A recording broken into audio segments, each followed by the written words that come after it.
নমস্কার, আমি বন্দনা। আমার কিচেনে আপনাদের সবাইকে স্বাগত জানাই। আবার এসে হাজির হয়েছি দোকানের মতো আলুর কুলচার একটি রেসিপি নিয়ে।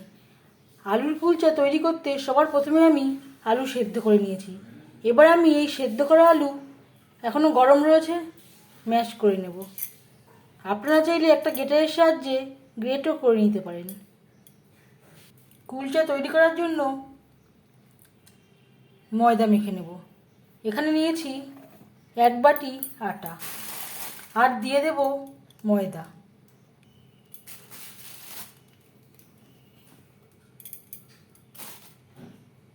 এখানে আমি 1 বাটি আটার ব্যবহার করেছি, আর দিয়ে দেব সেই বাটিরই 2 বাটি ময়দা।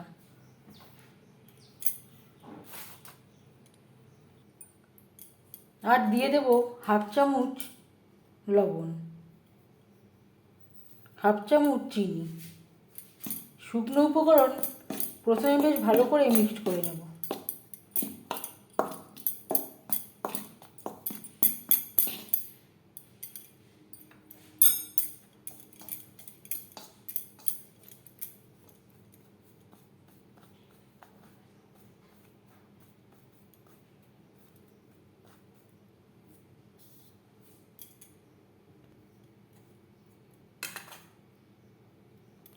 আর দিয়ে দেব টক দই।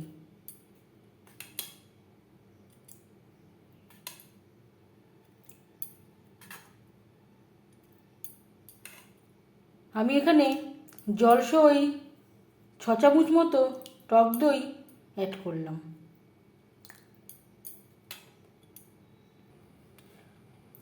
আর লাগছে 1 চামচের 3 ভাগের 1 ভাগ বেকিং সোডা। ওই চামচেরই 1 চামচের একটু কম বেকিং পাউডার।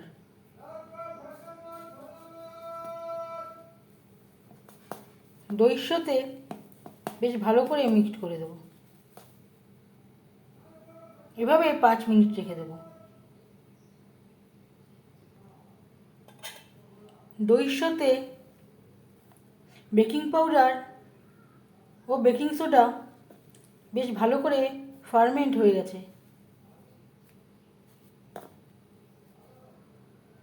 এই পর্যায়ে ময়দার সাথে বেশ ভালো করে মিক্সড করে দেব।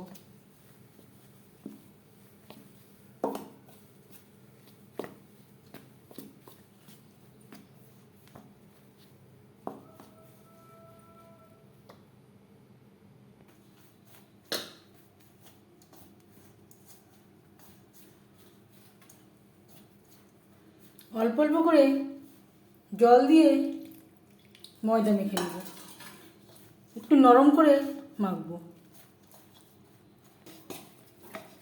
এইভাবে নরম করে মেখে নিয়েছি, হাতে লেগে আসছে। এবার রিফাইন্ড অয়েল অ্যাড করে মেখে নেব।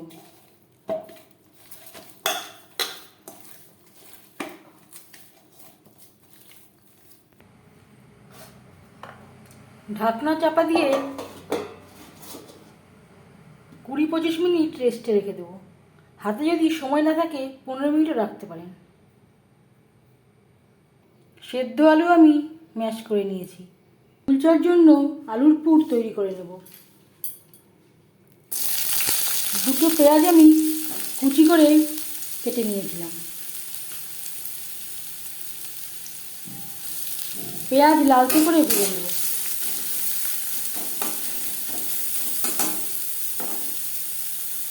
পেঁয়াজ ভাজা হয়ে এসছে, দিয়ে দেব স্বাদ অনুযায়ী কাঁচা লঙ্কা কুচি। গ্যাসের ফ্লেমটা অফ করে দেব।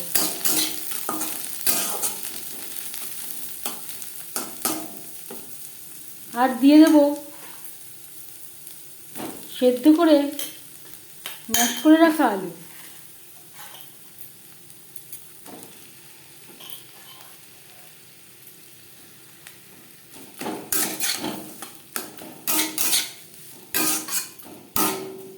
ভাজা পেঁয়াজ ও লঙ্কার সাথে আলু বেশ ভালো করে মিক্সড করে দেব। আর দিয়ে দেব স্বাদ মতো লবণ, 1 চামচ ভাজা মশলা। এখানে রয়েছে গোটা জিরে, ধনে, তেজপাতা, শুকনো লঙ্কা, সামান্য পরিমাণে গোলমরিচ। ভাজা মশলা মেখে নিয়ে আলুর সাথে বেশ ভালো করে মিক্সড করে দেব।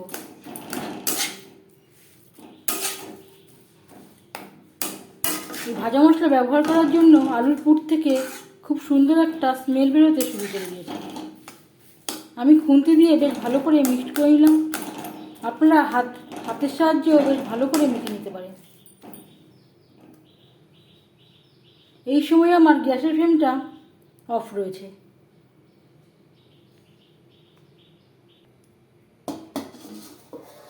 প্রায় আধ ঘন্টা হতে যাচ্ছে।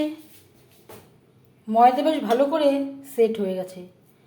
তেল হাতে নিয়ে এর থেকে লেচি কেটে নেব। তার আগে আরও একবার বেশ ভালো করে মেখে নেব। এই রেসিপিটি আমি আটা আর ময়দা মিশিয়ে তৈরি করছি। আপনারা চাইলে শুধু ময়দা দিয়েও তৈরি করতে পারেন, আবার আটা দিয়েও তৈরি করতে পারেন, আবার আমার মতো মিশিয়েও তৈরি করতে পারেন। হাতে আমি তেল লাগিয়ে নিয়েছি। এইভাবে লেচি কেটে নেব। এবার যাচ্ছি নেক্সট স্টেপে। এইভাবে একটু গুঁড়ো ময়দা বেলুনের উপরে, চাটুর উপরে ছড়িয়ে দিয়েছি।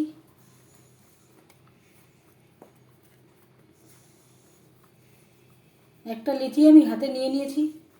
এইভাবে বাটির আকারে শেপ দিয়ে নেব।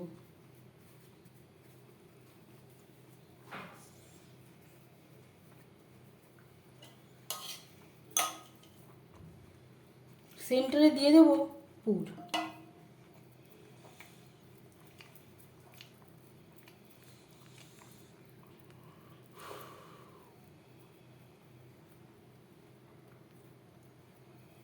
ভালো করে মুখটা সিল করে দেব।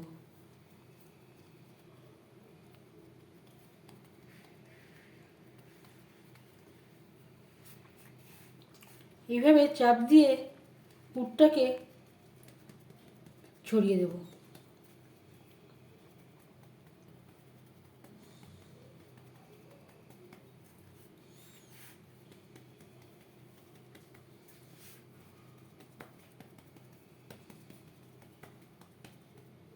আলতো হাতে বেলে নেব। খুব বেশি চাপ দিয়ে বেলা যাবে না, তাহলে পুর বেরিয়ে যাওয়ার সম্ভাবনা থাকতে পারে।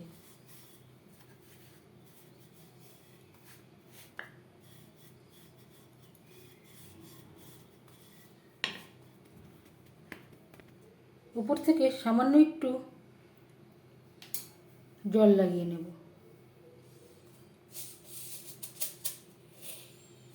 আর দিয়ে দেব কালো জিরে। এর পরিবর্তে আপনারা কালো তিলেরও ব্যবহার করতে পারেন। সামান্য পরিমাণে ধনেপাতা।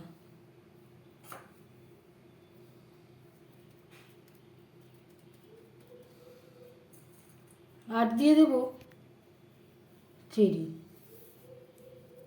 এভাবে একটু প্রেস করে দেব। এবার যাচ্ছি নেক্সট স্টেপে। কড়াইতে দিয়ে দেব সামান্য পরিমাণে জল।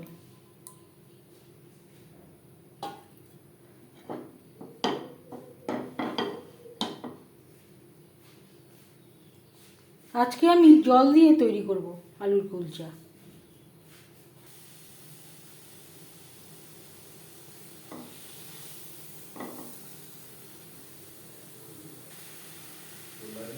এভাবে ঢেকে দেব।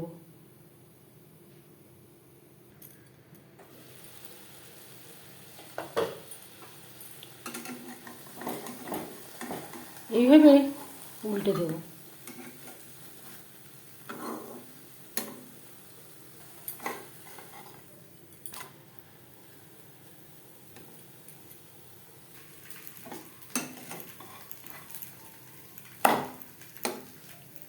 উপর দিয়ে দিয়ে দেব বাটার।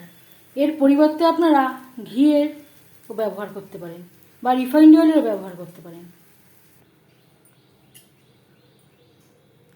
দিয়ে দেবো সামান্য পরিমাণে বাটার।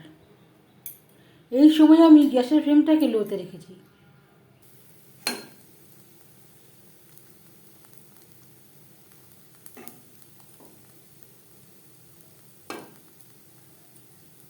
গ্যাসের ফ্লেমটা অফ করে দেব।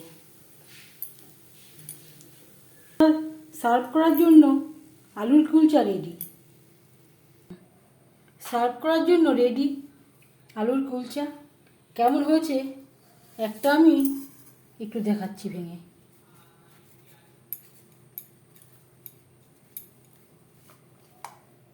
ভেতরে পুরটা পুরোই ছড়িয়ে গেছে।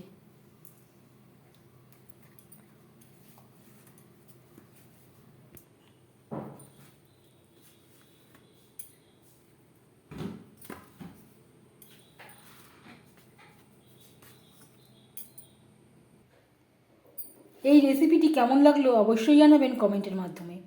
যদি এই রেসিপিটি ভালো লেগে থাকে লাইক করবেন, শেয়ার করবেন, সাবস্ক্রাইব করবেন আমার চ্যানেলটিকে। বেল আইকনটা ক্লিক করে দেবেন। যখন আমি নতুন ভিডিও আপলোড দেব তার নোটিফিকেশান সবার আগে আপনার কাছে পৌঁছে যাবে। আপনারা সবাই ভালো থাকবেন। এই ভিডিওটি দেখার জন্য ধন্যবাদ।